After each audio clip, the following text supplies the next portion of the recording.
حس بینایی انسان چگونه کار میکنه؟ مطمئناً که حس بینایی انسان برای دیدن اشیای محیط ما حول ما یا محیط اطراف ما به کار میره و ما میتونیم توسط حس بینایی خود اشیا، اشخاص، رنگ ها را در محیط تشخیص بدیم و به راحتی راه بریم.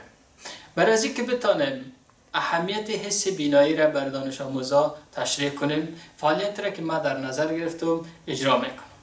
وسایلی را که ما و شما ضرورت داریم برای اجرای این فعالیت، باز هم یک عدد کارتن لازم داریم، یک تعداد اشیا که از لحاظ جنسیت یک چیز است اما تفاوتشان در رنگشان است را انتخاب میکنیم. مثلا ما دو تا پخانه با رنگ های مختلفه، یک تعداد کارت هایی که برای بازی اطفال به کار میره با رنگ های مختلفه، دو تا مارکر با رنگ های مختلفه و دو تا قلم با رنگ های مختلف انتخاب کرد. روش کار چه قسم است؟ شما پیش از اینکه عملیه را تنظیم کنید در صنف، از یک تعداد شاگردایتان بخواهید که عملیه تنظیم پروسه را نبینن یا کار را نبینن. یک تعداد شاگردا اگر میبینن مشکل نداره. چیکار میکنیم؟ اول کارتن را که انتخاب کردیم، در دو کنار کارتن سوراخ ایجاد میکنیم که دست داخل کارتن شده بتانه، اما سایر اطراف کارتن باید بسته باشد. طرف شاگرد قرار میگیره یا طرف بالا و پایین کارتن. بعدش وسایلی را که انتخاب کردم اینا رو داخل کارتن جای به جای میسازم.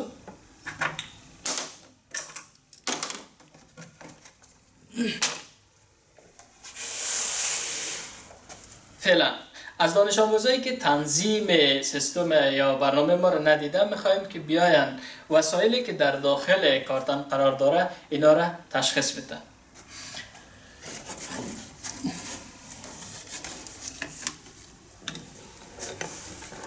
مثلا دانش آموزتان تشخیص داد که اینا قلم هستن، یکی از قلم ها رو در دست راست گرفته یا یکی در دست چپ یا تنها یکی از قلم ها رو پیدا کرد.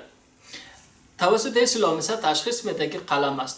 آیا امکان داره رنگ قلم بدون از اینکه قلم ببینیم تشخیص بدیم؟ نه خیر. برای از اینکه رنگ قلم ببینه که آیا کدام قلم انتخاب کرده، باید قلم بکشه ببینه. مثلا قلم سیاه، قبلا من یک قلم آبی انداخته بودم در داخل کارتن یک قلم سیاه. از دانش آموز بعدیتان میخوایم که بیاین یک شای دیگر رو پیدا کنیم. مثلا یک کارت بازی رو پیدا کنیم. ازشان میخواهیم که بگوین رنگش چه رقم است، کدام تصویر در روی از اون نصب شده یا قرار داره. آیا میتونه تشخیص کند بجز کتاب ببینه او را؟ مطمئنا که امکان نداره.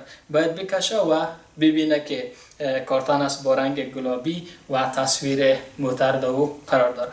و می ترتیب تا آخر. مثلا دو تا پخانه که اینجا قرار داره، دانش آموز توسط حس لامسه خود تشخیص میده که اینجا پخانه است.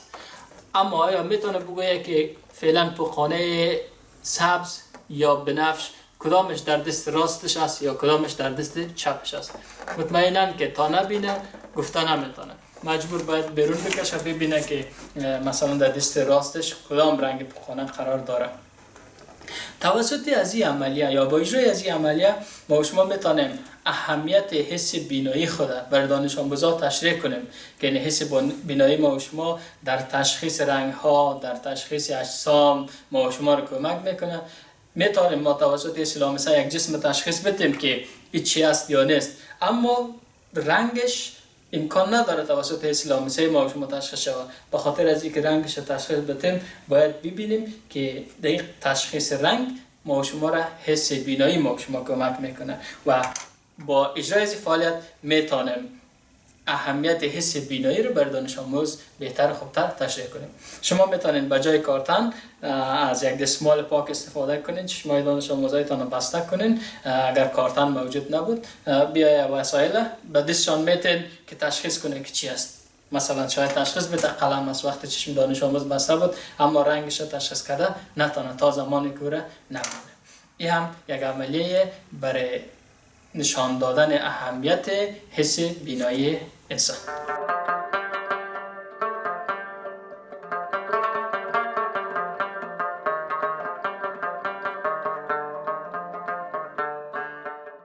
فعالیت دوم در قسمت حس بینایی انسان.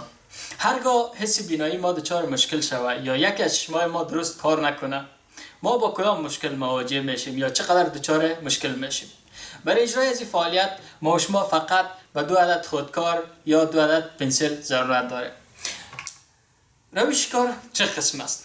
اول ما با استفاده از 2 خودکار در حالی که هر دو چشم باز است به درستی میتونم ببینم این فعالیت اجرا میکنم. روش کار قسم است که قلم ها رو بتونیم با سرعت بیاریم به شکل بالای همدیگه نصب کنیم. اما بعد از یک چرخشی که قلم ها رو به شکل شما یک چرخش میتین یا بالای با یک دیگهش دور میتین. شما میبینید که فعلا وقتی هر دو چشم ما فعال است یا درست کار میکنه، ما میتونم با راحتی قلم ها رو با سرعت بیارم نصب کنم. هرگاه یک از چشمای ما بسته باشه یا یک چشمای ما درست کار نته، ببینیم آیا عین عمل با عین سرعت اجرا کردن میتونم یا نه. شما میتونید از شاگردایتان بخواید که این فعالیت با چشمای باز، یعنی با هر دو چشم فعال و با یک چشمشان کار کنه. میشه یک چشمشان رو بسته بگیره یا یک چشمشان رو بسته کنه. اگه یک چشم ما بسته باشه، ما فعالیت دوباره تکرار میکنم، ببینید چه اتفاق میفته.